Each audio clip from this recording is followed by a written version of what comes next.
Hello everyone, আপনারা সবাই কেমন আছেন? আমি ভালো আছি। দেখেন আমি রান্না করছি মাছ ভাজি করে, আরও মাছ আলু পটল দিয়ে রান্না করছি।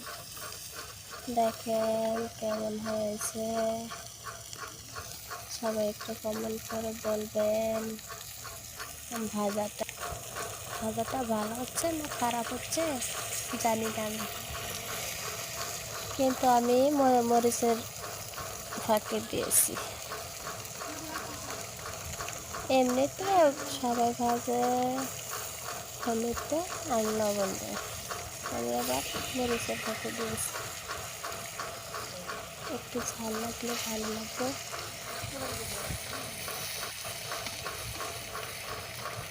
আমার কাছে খুবই ভালো লাগে ঝাল।